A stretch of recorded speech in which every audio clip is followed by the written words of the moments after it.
Hello and welcome to the Buckets and Tea NBA show. I'm your host, Cathryn Naiker. Thanks so much for tuning in to this week's episode. Joining me today, you know her, you love her. It's Raptors HQ's Chelsea Leite. Welcome. Hi. Thanks for having me again. Oh, I love to yap. My pleasure. My pleasure. Listen, Chelsea came out to my 40th birthday party. It was so fun. And it meant so much to me. I got to educate her on who Ricky Lake is. Just incredible stuff. Yeah. I was it was my first like adult party in the sense that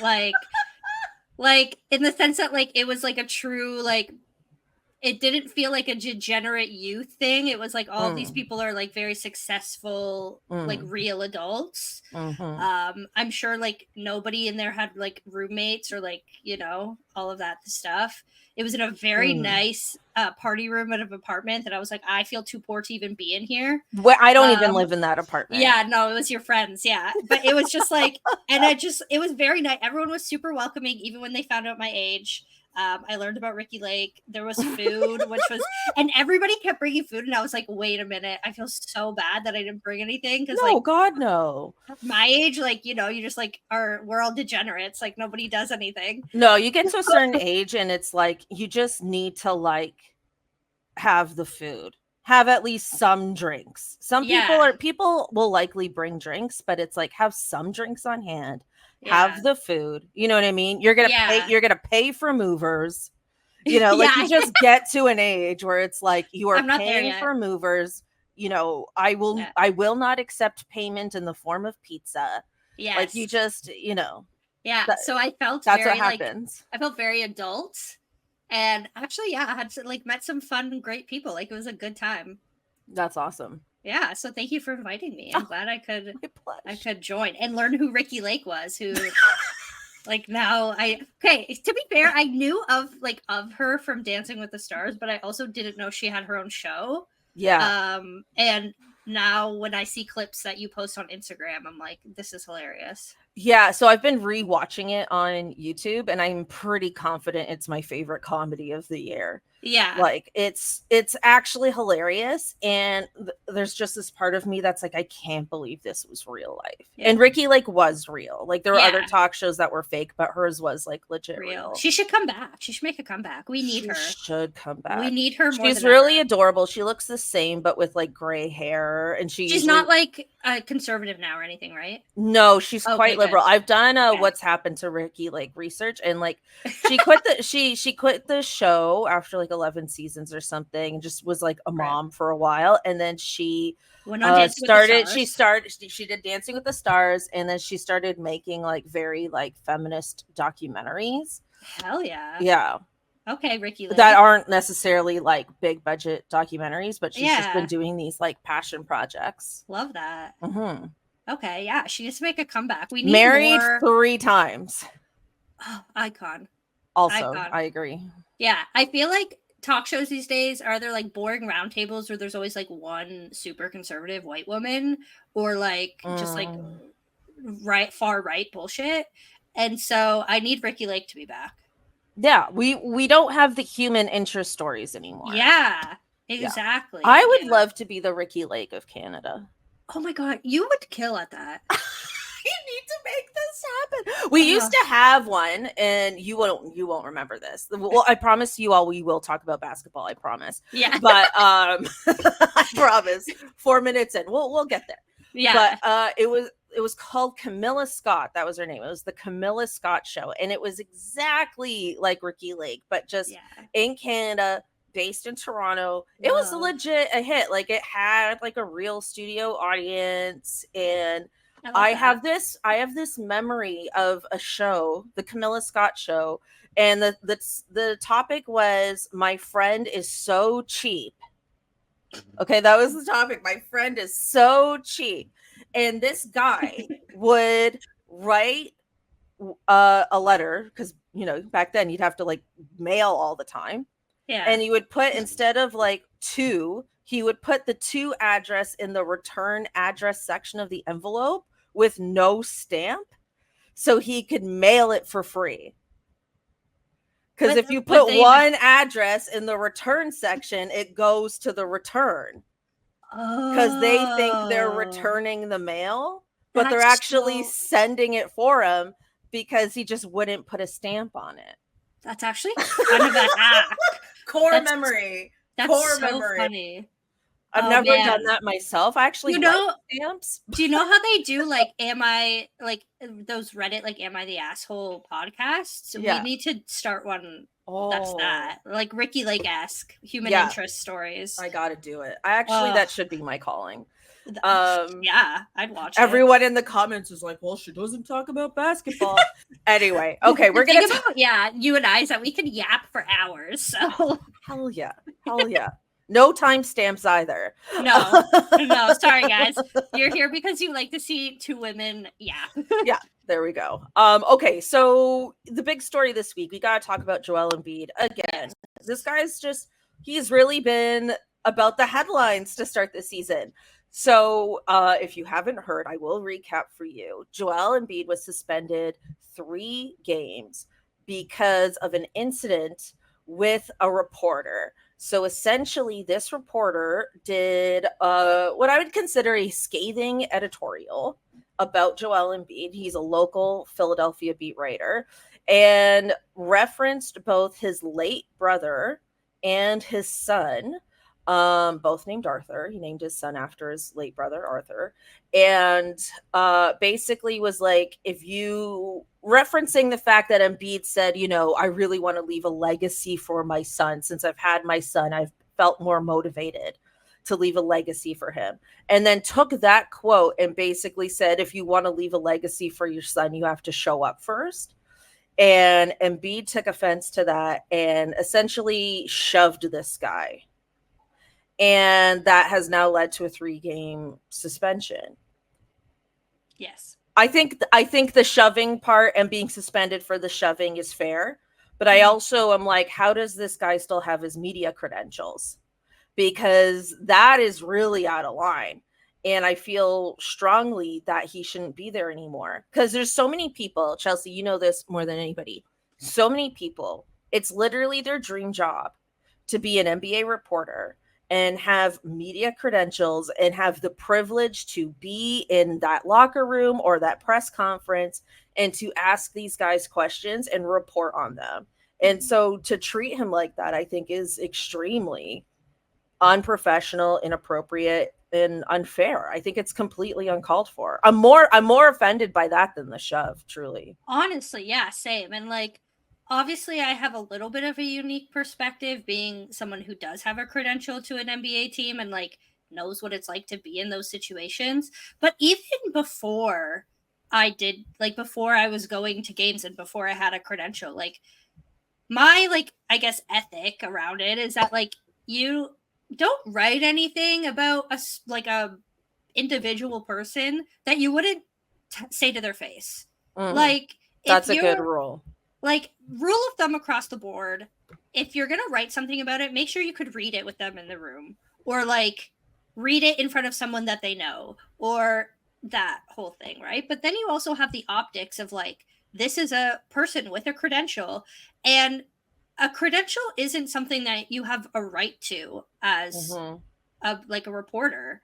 It's something that you have the privilege of getting, and you have to like work for it. And I get it. Like a lot of people always like, oh, you get to go to games for free. You get to like whatever. And I'm like, no, like I'm there because it's a job and it's a privilege and it's access that you're like, these people we're not entitled to these athletes. We're not entitled to their lives. We're not entitled to knowing about their lives. We're not entitled to like say whatever we want about them.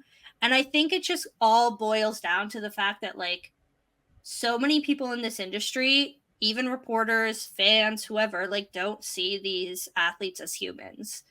And I think like the first step in it is like seeing these athletes more as humans. And like, it's men's sports, it's women's sports, it's whatever. Like a lot of people don't see it that way. And that leads to this like very unprofessional and irresponsible reporting that's happening. I don't care if it's a blog. I don't care if it's a newspaper. Like, I don't care how professional you see yourself on the scale, because at the end of the day, there are like blog writers who go and get credentials. There are like newspaper reporters. There's journalists, on screen people, like whoever. There's a lot of different people.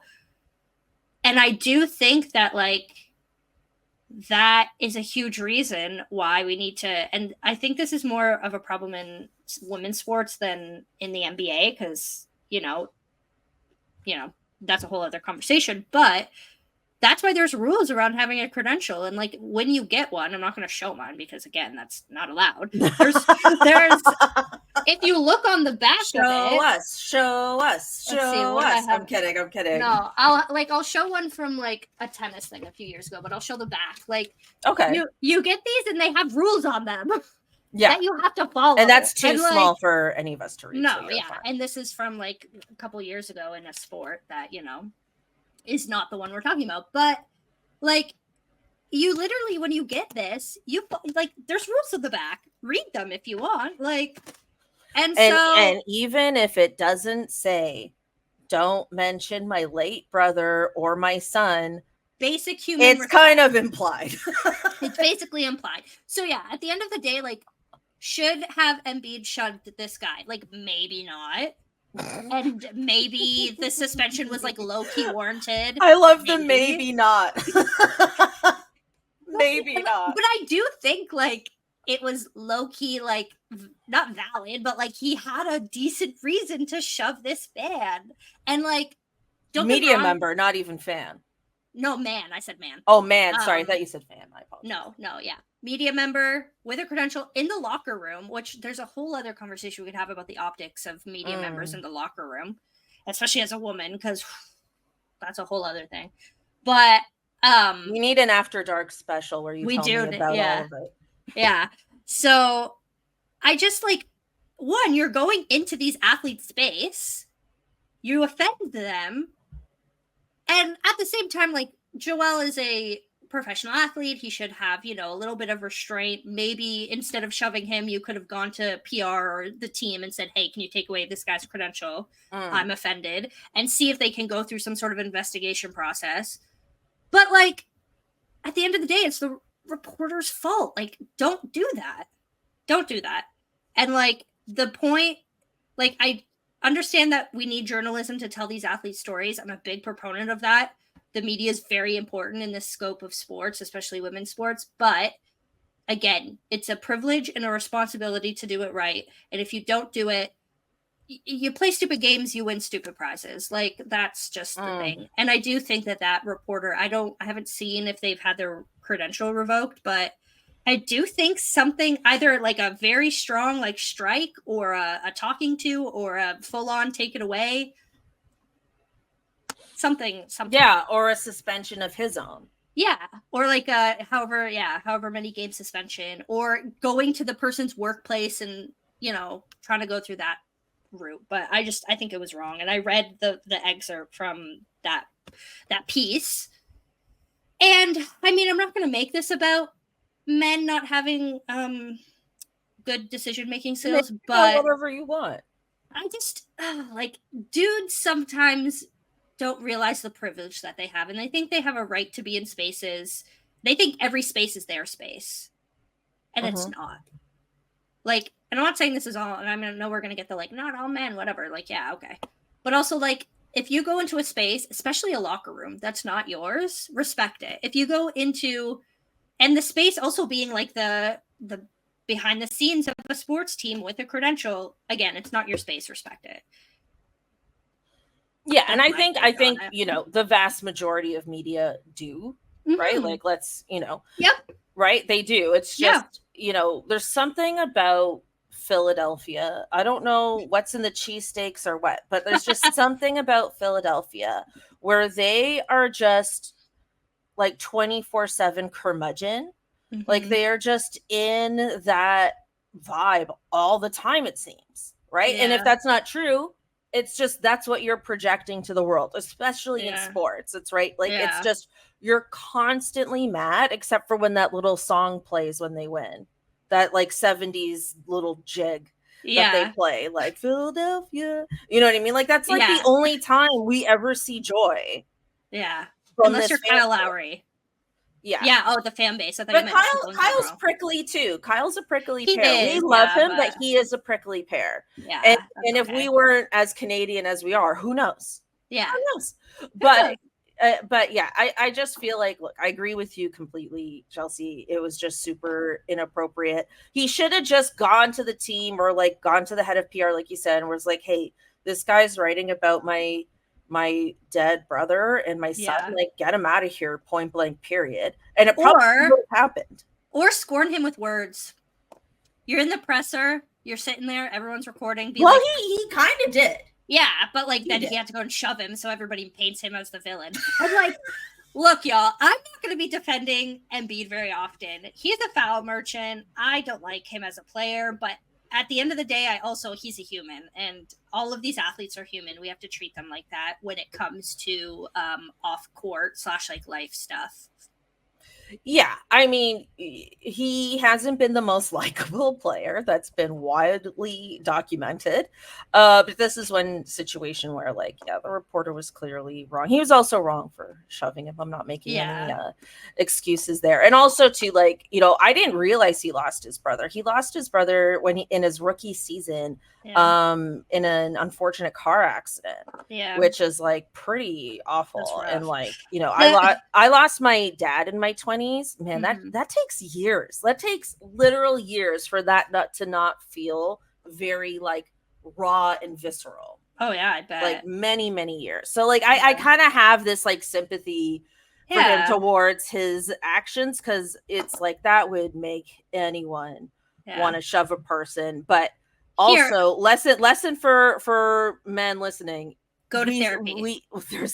There's that part. We can say that. We can say that every day about literally everything. Both sides. If you're a beat side, if you're the reporter side, go to therapy. But also it's like, you kind of touched on something interesting here. It's like the second you retaliate in a physical way, suddenly you become the bad guy.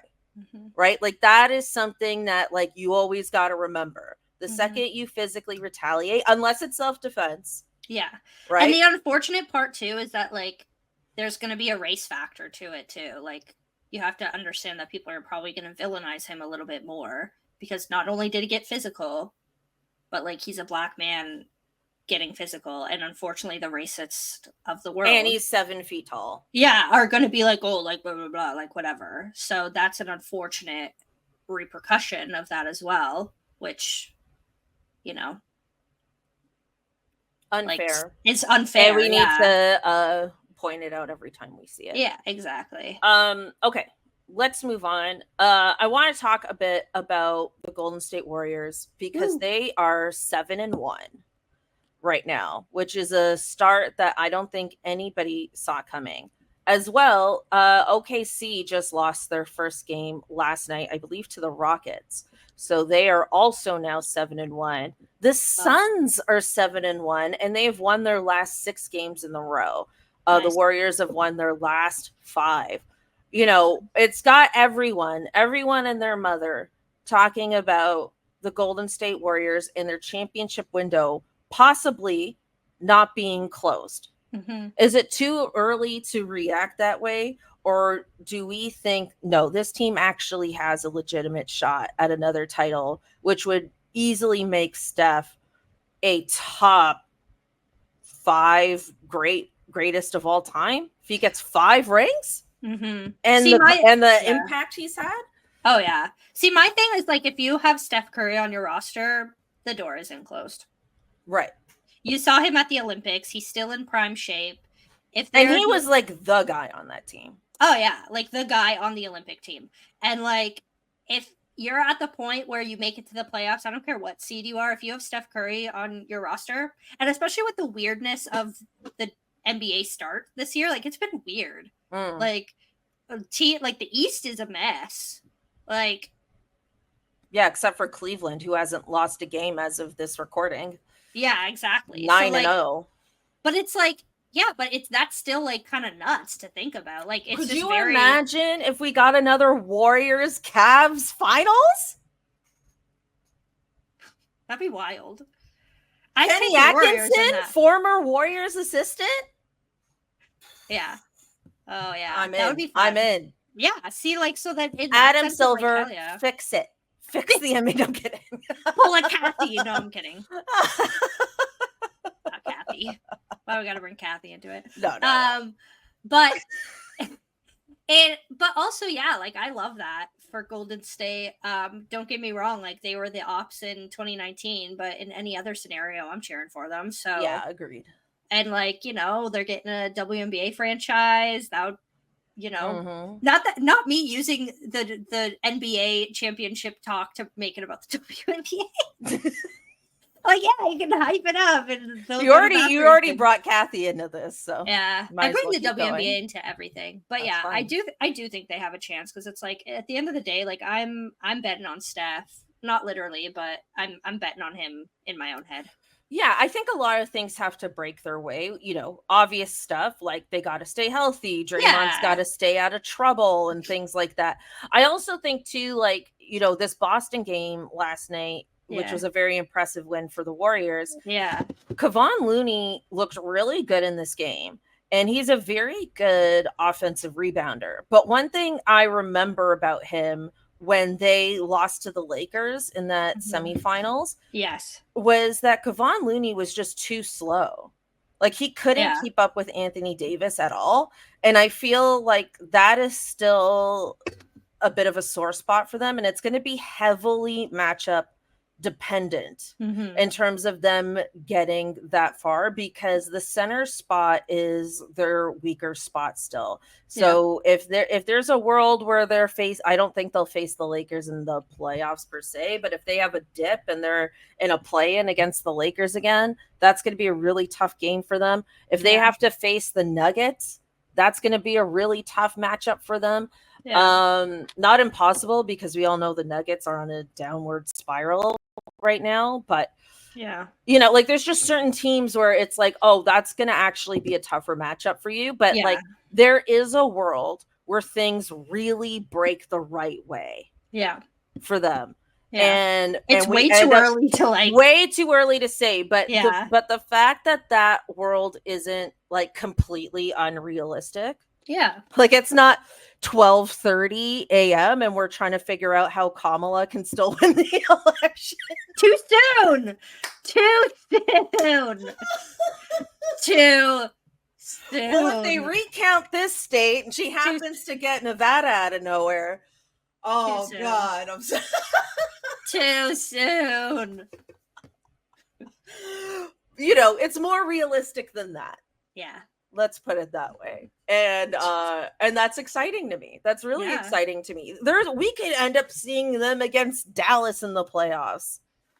Oh, that's my the beating heart. Like, that's the script writers. The script writers are scripting that one. NBA, hire me. Yeah, right.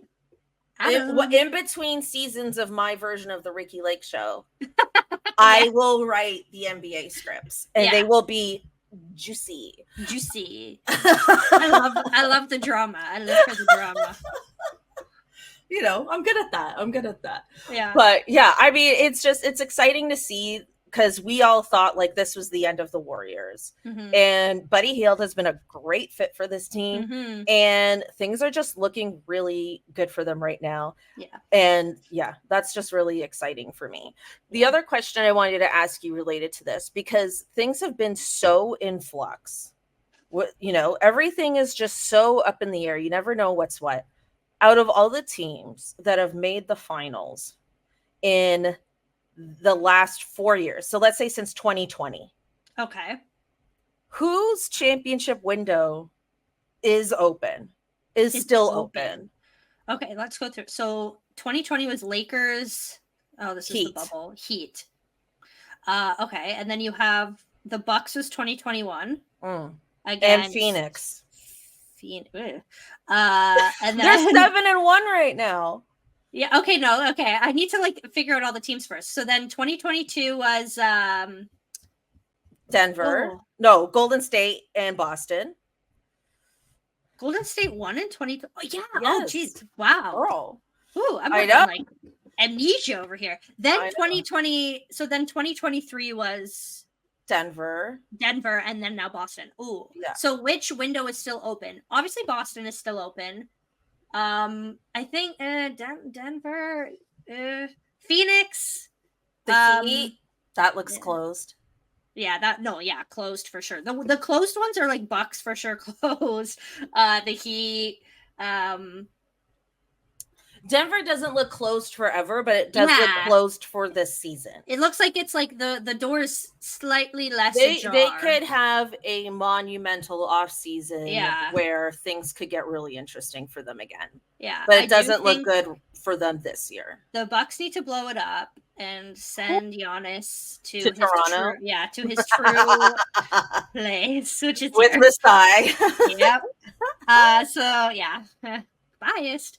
But yeah, no, I think out of all of them, the steepest decline has probably been the Bucks. Because when the Heat made it, it was just like shocking.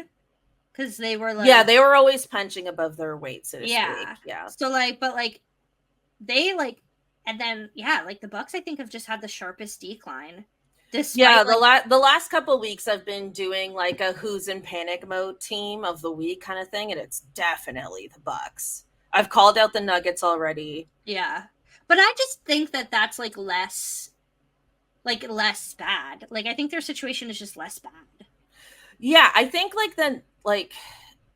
I think the Nuggets could almost be like this year's Warriors, where it's like they have a dip and then suddenly they're like back again because they've made the right moves. Yeah. Because Jokic is still Jokic. But yeah, other than that, like them, Boston, Phoenix is very interesting because Bradley Beal's been playing. Yeah. And it's like, oh, this team has a point guard and like they're spacing the floor better and things like that. And Kevin Durant's been playing like he's MVP of the league again. And if he won MVP, if there's a world where Kevin Durant won MVP again, that would be extraordinary. That would be one of the greatest days on Twitter. Days on Twitter, days for the burner accounts. Yep. Just days for Kevin Durant retweeting all the hate, like I told you so, and you're like, this Kevin Durant? Yeah. I don't think it'll happen necessarily, but it would be one of the great comebacks we've ever seen. Oh yeah. But obviously the Mavs, like it was only last year. I still the Mavs are in it, but they are looking like my read on the Mavs so far are they do look like a very good team, and I do expect them to go deep into the playoffs. Yeah, but they're very like offensive dependent, and it's very like if we have a good offensive night, we're going to win. If we have a bad offensive night, I don't know to what degree the defense is there. To get them to win. So that's sort of my concern with them. I think it's shocking that the Warriors look so good without Klay Thompson. Where you're like, oh man, was this guy actually the problem? Yeah, was it Klay all along? Yeah, because he's fitting pretty well in with the Dallas, with the Mavericks. But the thing is that they don't need him offensively the same way the Warriors did. It's more like they just need Klay to be good enough to warrant someone challenging his shot. He doesn't even need to make the shot. He just needs to be good enough that someone puts their hand up and then that spaces the floor for them. That is all they need from him. Which left pressure on him too, which is probably like helps. What he needed, you know, because this guy, Klay Thompson, he's a bit of a hippie. He's a bit of a, he's a stoner. He goes to the beat of his own drum kind of thing. Like, I don't know if pressure is like the thing for him. Yeah. Like, I don't know if he's, like, the guy. Yeah, but I also think that's what made him so brilliant against Steph. Yeah, which is... Right? Or with Steph, I should say. Yeah, exactly. Because Steph was the guy, and he was, like, the sidekick. Yeah. And he's never been Scottie Pippen about it. Yeah, exactly. He was just because he has weed in his life. And he's just like, hey, man, I've got weed. I've got my dog. I've got my boat. Good. I've got my millions in cash. He has it made. He's living the good life. He doesn't care. Yeah, no. Scotty should take notes. Him and Jokic, who like the man just leaves and he like goes to play with his horses. They live their life. You know, they're living their life. They clock in, they clock out. Yeah. I love it. Yeah. Clay might have a few pictures throughout the summer of him like doing like workouts and stuff. Yeah. But it's not like that's his whole life. You would have to give me like an essay to convince me that Jokic does a single workout in the summer. Yeah, I think Jamal Murray said as much. Yeah, I truly don't think he worked. I don't think he touches a basketball. I don't think he touches a basketball. I don't think he touches like a diet plan. No, he's up there like just drinking pure vodka and bumping it up in the club. Pierogies. And just like going like, Serbians, let me know. What's your food? What do you eat? I'm trying to think if Darko's ever like said anything. I just know Darko drinks like a lot of coffee. Sure. But lots of us drink coffee. Yeah, exactly. So I don't know like what they're doing in Serbia, but he's living his life every summer. So yeah. Is it just like a really like tasty kebab situation? Oh, I'm down. Oh, I love let us know. Okay.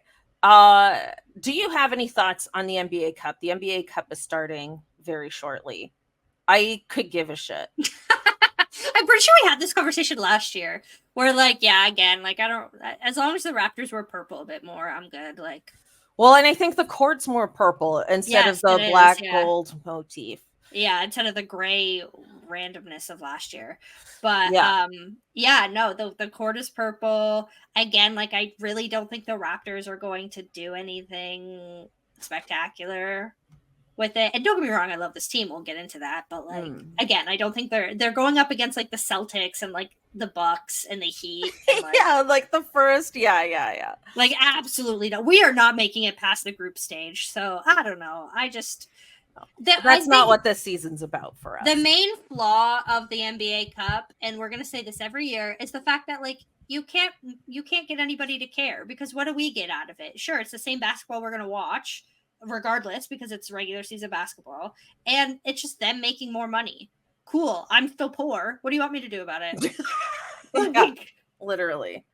Like, you want me to care? No, I'm still poor. So yeah, I feel like, and I think I mentioned this last year on the pod as well, was that I feel like they need to add stakes to this that the fans will care about. So like a suggestion I had was like, if you win the NBA Cup, then you get home court advantage for every stage of the every stage of the playoffs that you're in. And if for some reason you don't make the playoffs after winning the NBA Cup, then you forfeit your reward.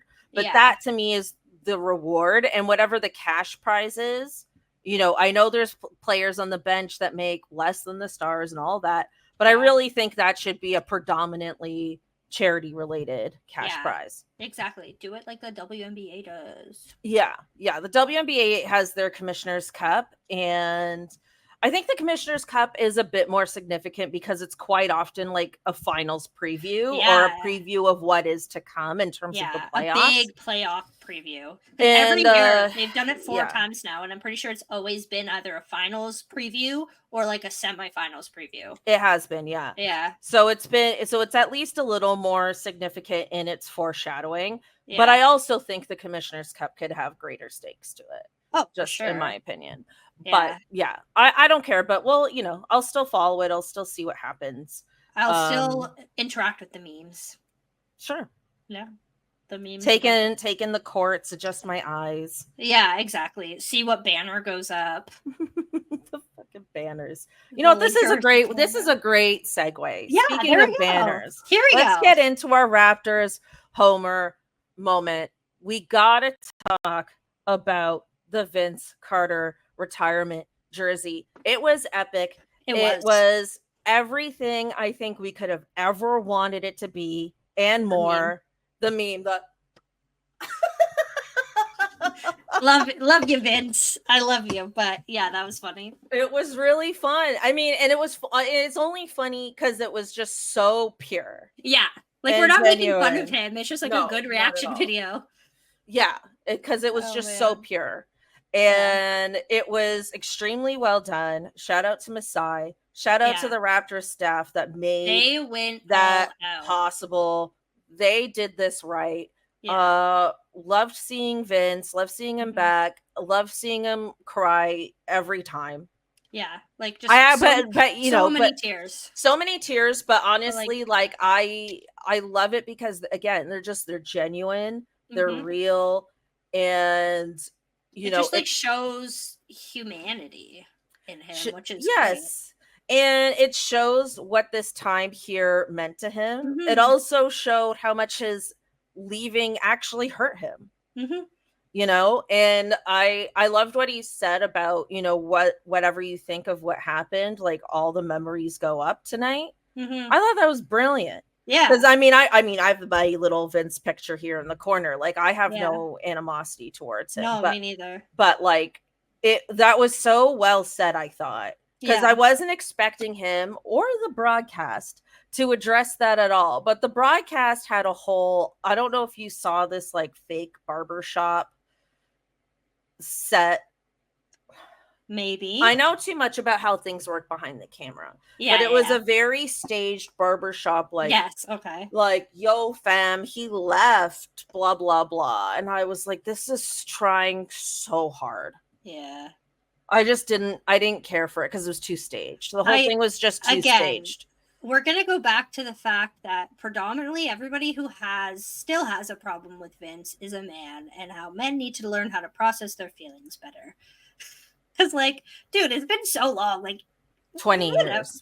Like, a literal 20 years. Like, it's like, not like, I don't want to be that harsh, but kind of get over it. No, I think that's the correct response. I mean, it's a business. It's a basketball. Like, he's not your dad. You know what I mean? Like, he left just like my dad. He's not your dad. No, yeah. It wasn't like your dad just up and went to New Jersey and left you with a couple losers. And maybe that happened to you, and that's why you're so upset. But at the same time, it happens. He's not your dad. Yeah. Which, that's my take on it. Like, at the end of the day, like, players are going to leave. I get being mad about it in the moment and emotional, because at the end of the day, like, people tell me. And I was mad about it in the moment. Yeah, I gave away my jersey, regrettable. Oh, no. You know, I was like, well, this is going straight to Value Village or whatever, right? Like, rookie jersey with the dino, too. Cathryn, I didn't know. I was heartbroken. He was my Backstreet Boy. Okay, like I loved Vince. Vince. Fair to have those reactions at the time. It's been 20 years. Like if you were like a sad like teenager in your 20s or whatever age at the time, and you haven't processed that in 20 years. I mean, at this point, we might as well put like a friggin' BetterHelp sign at the bottom. Like, let's just except they're not. Well, they're not sponsored. But just go to therapy. This is my point. I go to therapy all the time. There you go. Same. You know, so it's great. I'm basically a lifer. Like, it's like mental health maintenance for me. You know, which is like, so great. We love having it's like remind me. A non-biased person to help you process your feelings, even if they're about a basketball player. Like, no judgment. Yeah, truly. No judgment. Just like low key, if you're still mad about the Vince thing in 2024, bro. What I'm curious about, though, is like, so the Raptors go all out. It's a beautiful time. The banner is gorge. Vince is emotional.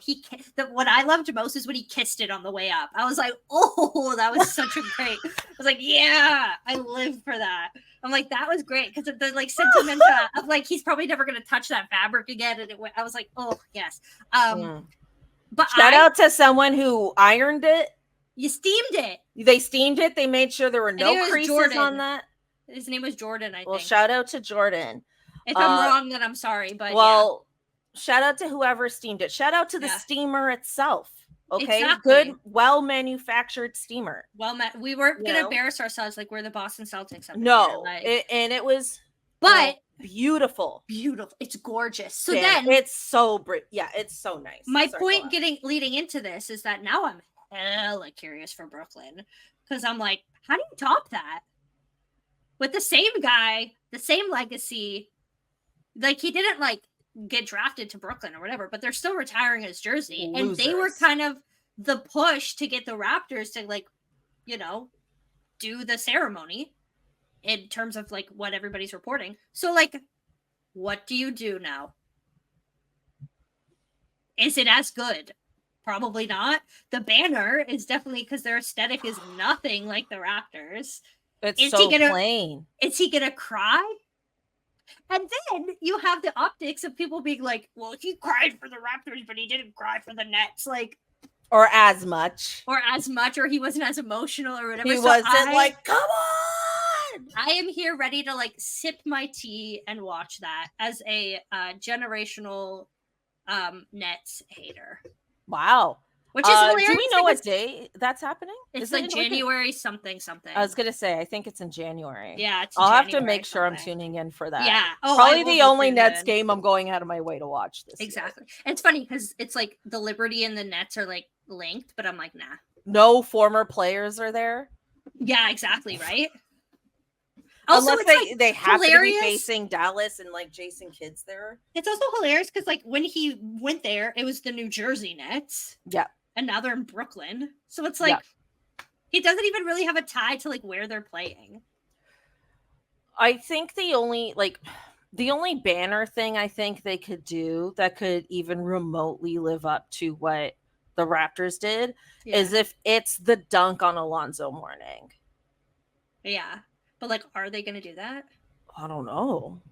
Because like you look at other NBA usually they don't even have the player's face on the banner. Yeah. But the Raptors, I think the push for that was because all of the Leafs ones do.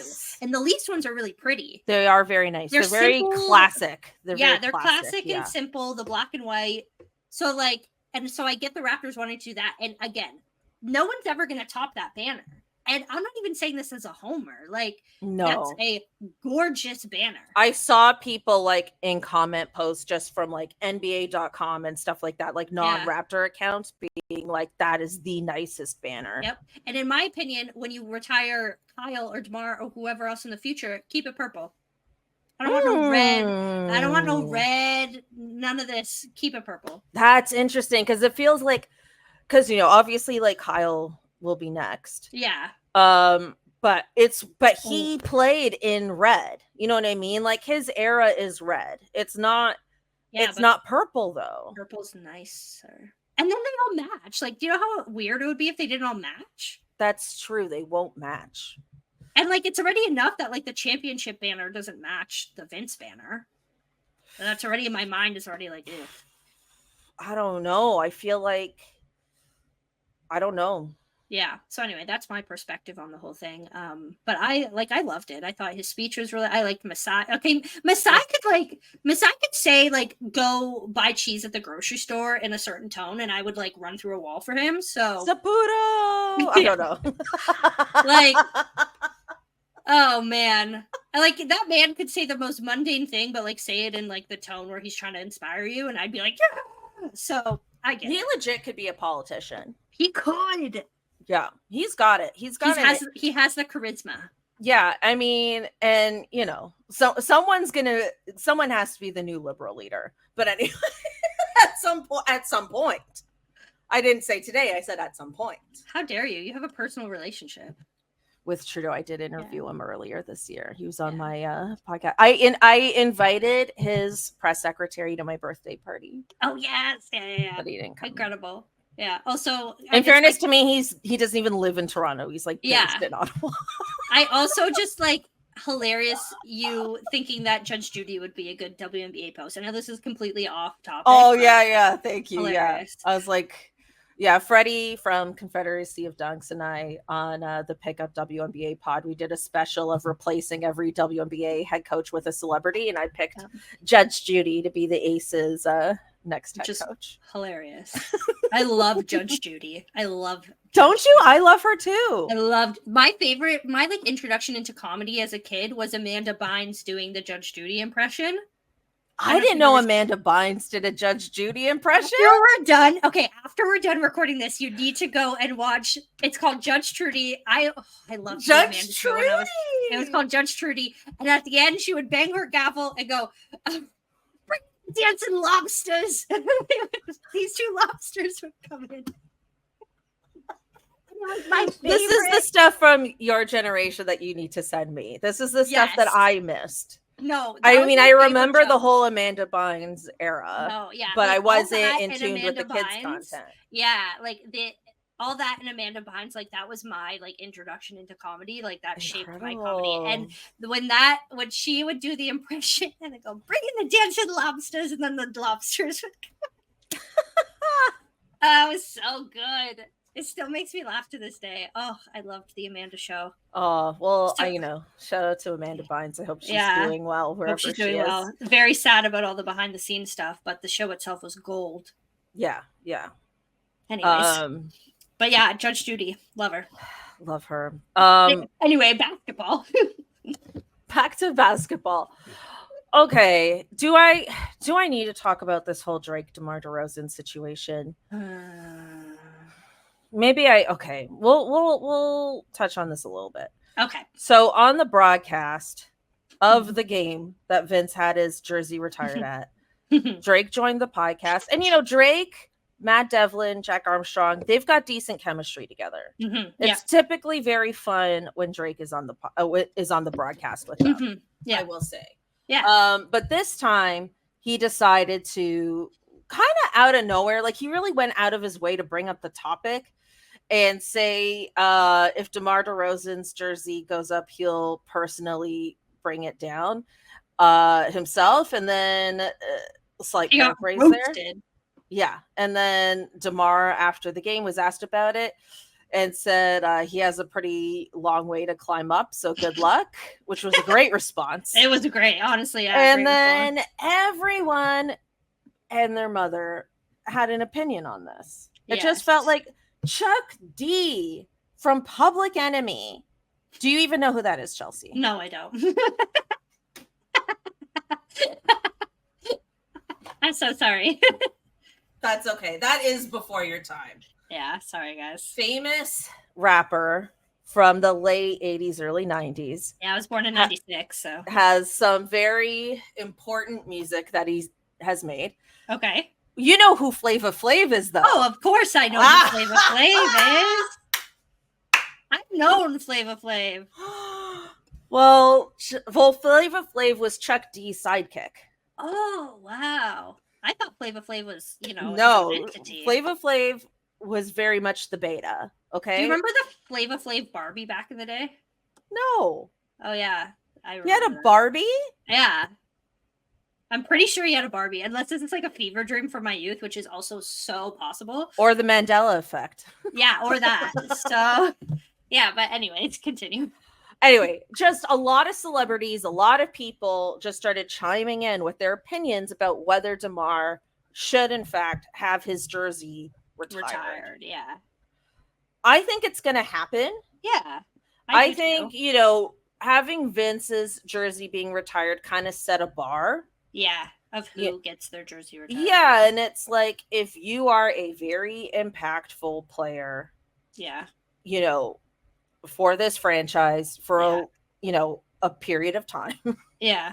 Which is not going to be everybody, but I think it's like there are a few I could see being on the short list. It would be hard to if you put his accomplishments up to Vince's accomplishments. Yeah. They're not that far. No. They're not that far off. Yeah. So I think it is going to happen. It would be the third jersey that goes up. Yeah, Kyle's first for sure. Kyle's second. You mean? Well, yeah. I mean, like next. Yeah, Kyle's next. Then it'll be DeMar, and then possibly a hot take, Siakam. I think he's on the short list as well. I think so too. It's going to be a long time from now. Yeah, but I think Siakam, when you look at it, is one of the greatest Raptors of all time. Yeah, of all time, and one of the most likable Raptors of all time. Yeah, and I think it'll happen for him as well. I don't think it'll happen for anyone else. Not Tracy McGrady, not Chris Bosh, not any of that. Not Fred. Not Fred. Because, like, you do have to think about that championship team and, like, go through the list and be like, okay, who? And I do think out of all of them, other than Kyle, of course, I would say Siakam above Kawhi, too. Like, yeah, I'm with you on that. If Kawhi wanted his jersey retired, he should have stayed one more year. I'm sorry. Back to back. We could have got I love what he did for the team while he was here. And yeah, and again, I'm not mad about it. I've gotten over it. But, like, at the same time, Siakam, I think, culturally had a bigger of course had a bigger impact. Yeah, and I just feel like Pascal to me really personified like what it meant to be a Raptor in a lot of ways. Like which is with DeMar too. So like from where he came from to where he is today is truly inspiring. I feel like players like him are the reason why we watch sports. Because they are inspiring people. Yeah. So yeah, I feel like he would be the next one. Let us know if you agree. Let us know if you disagree. I would love to know other people's thoughts on that. Yeah. But truly an incredible night. Yeah, I don't really care about the Drake thing. Like, I just think it's like him and Kendrick. It's like, you're grown men. Like, can you please just grow up like a little bit? Therapy. Literally. But I just feel like I'm not really into the celebrity petty feuds. No. I know they're entertaining and they're good for social media commentary. And the music itself is good. Sure. Yeah. Like, good songs, whatever. Yeah, but I'm just like, to me, it's like you're too rich and you just ran out of real problems. And that's what this is. And I'm still poor, so I don't care. Exactly. And just to bring that stuff up on the broadcast too, I'm like, what? And especially because we're being positive, we're trying to like celebrate. Yeah, it wasn't very cool. Yeah, it's like, it's nice that DeMar's there to like be a part of it, and like maybe he's sitting there like, oh, maybe one day that's me or whatever, and then like to be called out like that, like, yeah, because it wasn't like Matt or Jack asked him about it. No, it was completely unprompted. Not to. Yeah, and then they basically ended the interview with him. Yeah, pretty much right after, and you could tell there was probably someone in their ear being like, "You got to go." Yeah, and I think he probably would have stayed on the broadcast longer had that not happened. So. Yeah, I mean, I get why Drake is annoyed with DeMar. He chose his side, blah, blah, blah. But the whole thing is just so petty to begin with. Yeah, exactly. So I kind of just don't care. Yeah. Okay. I had a fun little moment on Twitter earlier this week. I had a tweet that got 100 or something likes, which is good for me. I don't do that often. And I was basically saying, like, instead of trust the process, let's call this enjoy the process. And I really like that this sentiment resonated with other people. And I'm officially coining this the enjoy the process era. Okay, this is the enjoy the process era, or at the very least, the enjoy the process season. Right? Because it probably won't be a whole era because this team is too good and we're having too much fun watching them. And I think, like, it's the joy of no expectations. And also too, it's like all these injuries, and this always happens in the league, is that it gives other players opportunities. And for like 3 to 4 games, Grady Dick had a better stat line than Wemby, but last night that wasn't true. But for many games it was. He's probably still averaging better than Wemby though, which is fun. Yeah, overall, I have both of them on my fantasy team.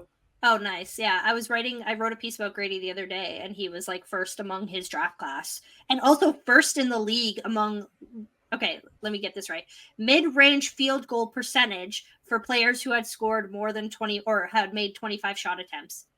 Wow. First in the league. That's actually incredible. Yeah. The fact that he has a first in the league anything is awesome. Not just first in his rookie class, first in the year. Yeah. In the league. Yeah. So I wanted to ask you, Chelsea, what are your top 3 most fun things about this team? Oh man, top 3 most fun things about this team. I think the first thing that comes to mind is the fact that they just all genuinely like each other. Like whether it's on screen, off screen, you're watching them back in the tunnel, you're at practice, whatever, they're having a good time together. Like, they genuinely like each other. And I'm not saying that's like, oh my gosh, like everybody hated each other, like even last year, the year before, whatever. But I think that's like the beauty of, again, no expectations, where they're not like pissed that they're losing. They're like I'm sure but I don't think they necessarily liked each other. No, I think that's why things happened the way they did. Like, yeah, like Freddie and I've had this conversation about Siakam because he's very like against the Siakam trade, and I'm sure he's talked about that on Confederacy of Dunks a bunch. But I was like, the trade wasn't just about him as a player. Yeah, it was right. Like, that's not what it was about. He's a great player. Like, that's not. So, we're not like giving up on him or anything, but yeah. So like, I think like without that expectation, there's just a lightness about them all, and they all understand what the deal is. They all get it. And they're all young. They're all very, not like desperate to prove themselves, but they're ready to prove themselves. And even the top three in terms of Barnes, Barrett, and Quickly, they also know that it's a process, and they're all younger. And so sure, like, so that's just like the one thing is like every time you see them interact, it's just like wholesome. So that's number one. Yeah. And the fact that we almost beat the Nuggets twice is incredible. And, you know, that in and out shot by Barrett was heartbreaking, but also really fair cool for him to be upset about it, but like, you know, really cool for him to have these game-winning shot opportunities against good teams. And like, you know, that was really great defense by Westbrook on him. You know, you got to give credit where credit's due. But you know, I mean, again, it's like that's exciting for this team to have game-winning shot opportunities. And also too, like, it's as much as it is good practice for the players, it's also good for Darko as a coach. Right? Because it's like, what is he drawing up? What's going to work? What isn't going to work?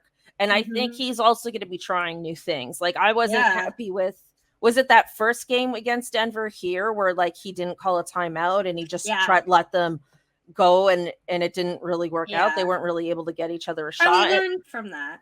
Yeah, they did learn from that because, you know, I think it was obvious to all of us why that didn't work.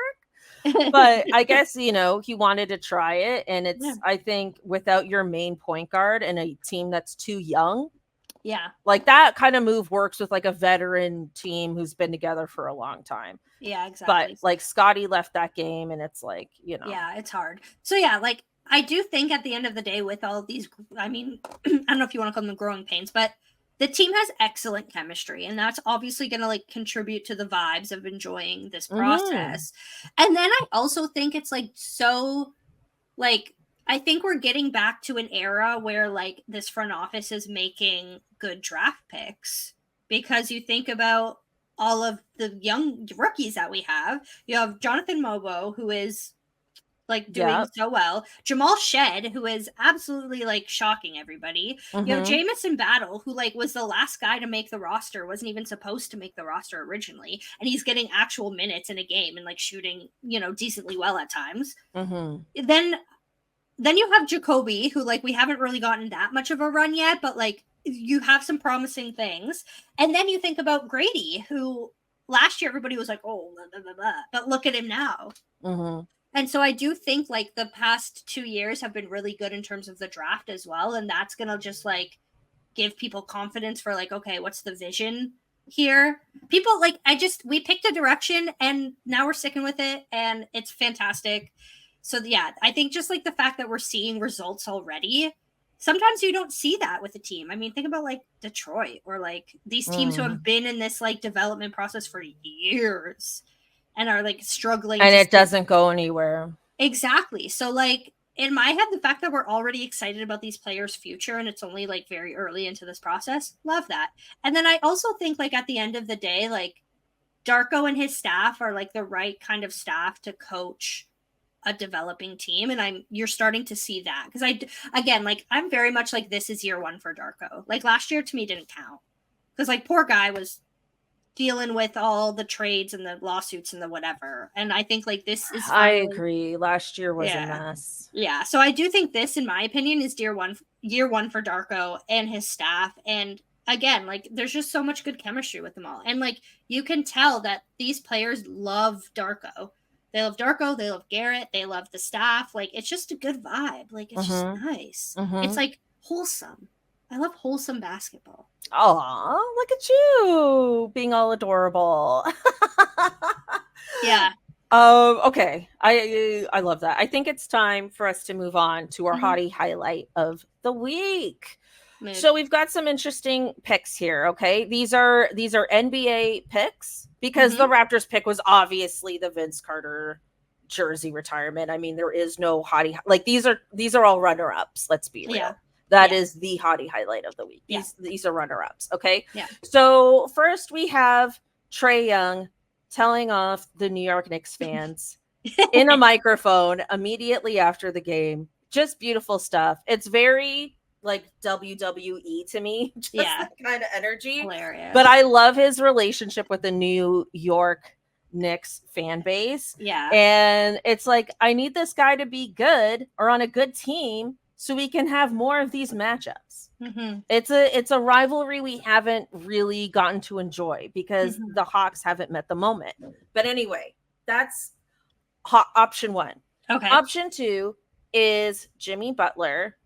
This might have come out earlier, but it was doing the social media rounds more this week. Yeah. Jimmy Butler giving a tour of his home via, I believe it's architectural design.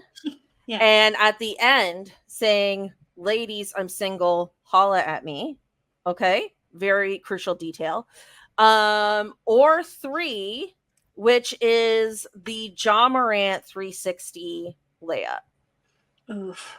Hard to choose. I think I'm gonna have to go with Jimmy just because, like, that's hilarious. Also, like, why isn't he going up to Bam and saying that so Bam can set him up with, you know, one of Asia's teammates, like Kelsey Plum? Hilarious. Too soon. It's too soon for Kelsey Plum. Yeah. Jackie Young could be cute. I don't know her status. Yeah, I don't know. I don't know many of their statuses. I know, like, Asia taken, Kelsey single, Chelsea Gray is married. I know Kate Martin isn't single. Again, I'm not going to go through the whole roster, but I don't even know who's straight and who isn't. Yeah, see, that's a whole other factor you got to, like, dissect in the WNBA. Not that it would stop Jimmy Butler. And, like, who knows, you know, like, who maybe he finds someone in the. There's 100 and currently 100. And listen, Asia could have other friends. Exactly. She doesn't just have to give, teammates. And for those who don't know, Bam Adebayo and A'ja Wilson are a couple. And it is real love in basketball, and it is the most exciting thing. It's so wonderful. And also they tried to keep it a secret for so long, and then they were just so bad at keeping it a secret that and they're really adorable about it. I love it. Yeah, I have to agree. I also think it's really funny that Jimmy Butler is asking the quote unquote ladies to holla at him because he's Jimmy Butler. Yeah, like, you could holla at anyone. And literally anyone. Yeah. Like, am I saying no to Jimmy Butler? No. He's rich. I'm not. He's also not quote unquote hollering at me. That's not the point. I'm just saying. Yeah. Also, he was rumored to be dating some celebrity, but I forget who it was. I thought it was like he had a moment with Selena Gomez. Or maybe something. That's what I'm thinking of. Yeah, they had a moment. Yeah. Also, Jimmy Butler has the entire celebrity, like, roster out there for him available too. Like, he could be on that celebrity dating app or whatever it is. Raya. I'm on the wait list. You're on the wait list for Raya? Yeah. I didn't know you could do that. Yeah, you basically, so how Raya works is that you, like, apply basically, and if they, like, deem you, but you also have to have, like, recommendations. So I've had, like, a couple recommendations. Like, I've had people, like, because you have to get a referral basically, and I've had people refer me, and I'm still on the waiting list. It's so annoying. Oh my god! You don't have to be, like, that famous. Hook me up. Yeah. After I'll teach you how to get on and apply to Raya. But yeah, again, buckets and tea after dark. We got to do. I love it. We also said another podcast was that we were gonna go through all of my jobs. That's another one we need to. Yeah, well, you know what? Like, I was gonna, so Raptors Republic got bought out and moved and all this stuff, so we didn't get to do our off-season September special. Yeah, but I want to do like a fun holiday special, because I like how like in England how like all their shows have like holiday specials, and even though we have basketball on Christmas Day and stuff, I still think it would be nice to do a holiday special. So that could be a fun holiday special if you're open to it. Yeah, I'm down for anything. Okay, I might do a couple holiday specials. Love that. Just to keep things days of Christmas. Yeah, just keep things unique and fun on the show, you know? Yeah, and at that point, the tank will be setting in, so, you know, we need some optimism. Oh, yeah, definitely. Okay, well, I think we should wrap it up there. Yeah. If Chelsea, you're still listening after an hour, congratulations. First of all, people do. I've heard that the retention ratings on this podcast are very good, which made me very happy, because I don't even know how to look that up. So thank you, everyone, for listening and tuning in. It means so much to me. It truly does. And I hope you enjoy all our rantings about the league. And Chelsea, let us know what you're up to and where we can find you on the internets. Yeah, I mean, of course, Raptors stuff is all at Raptors HQ. So we're going steady over there. We're on Playback now, which is super exciting and fun. Oh, cool. So, you know, come join us on Playback. And then all of my other work right now has to do with women's basketball. So we're into the women's college basketball season. I'm doing a podcast over on Her Hoop Stats. I'm doing a lot of really fun stuff with Fansided. And yeah, Unrivaled is coming up. So I have a lot coming down the pipeline with that. Yeah. But yeah, we're in our women's basketball. I'm calling this the pre-era. Well, the pre-era. They have figured out how to have a year-round news cycle the way men's basketball does, between the NCAA and this new Unrivaled league. And free agency and expansion. It's kind of nonstop. And the draft, it's going to be super fun. So it is a great time to get in on women's basketball, especially before the Toronto team emerges. You'll see how expansion's going to work and all of that. So So check out my username is here.